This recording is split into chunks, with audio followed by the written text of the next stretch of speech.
नहमदुहु व नसल्ली अला रसूलिहिल करीम।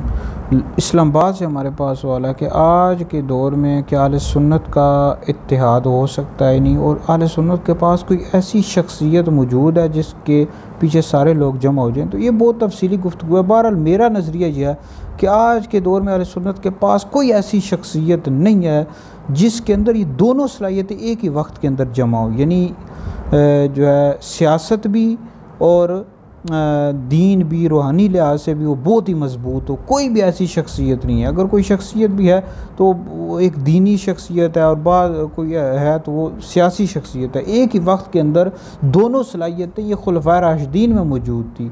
अब बाद में ये आजकल के दौर के कोई ऐसे, और चूँकि ये है ये जो तहरीक बनाते हैं और तहरीक लेकर चल रहे होते हैं, तो फिर ये होता है कि वो एक नज़रिया होता है, और तहरीक के साथ फिर हर बंदा वाबस्ता नहीं होता, क्योंकि तहरीकें पाकिस्तान के अंदर बहुत ज़्यादा बनी हुई हैं, सियासी भी और गैर सियासी भी, दीनी तहरीकें बहुत ज़्यादा बनी हुई हैं।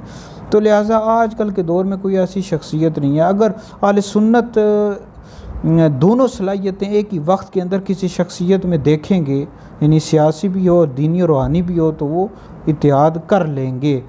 क्योंकि ये है कि अगर कोई दीनी काम बहुत ज़्यादा कर भी रहा है कोई शख्सियत या सियासी, तो उसमें कमज़ोरियाँ भी तो हैं। ज़ाहिर बात है अहले सुन्नत देख रहे हैं कि उसके अंदर ये कमज़ोरी है, उसके अंदर ये कमज़ोरी है उसकी तहरीक में, तो इस वजह से इत्तिहाद नहीं हो रहा। ठीक है जी। तो बहरहाल ये तफसीली गुफ्तगू है। बहरहाल मेरे नज़दीक यह है कि अगर दोनों सलाहियतें एक ही वक्त के अंदर किसी शख्सियत में जमा हो, सियासी भी और रूहानी दीनी भी, तो अहले सुन्नत इत्तिहाद कर लेंगे।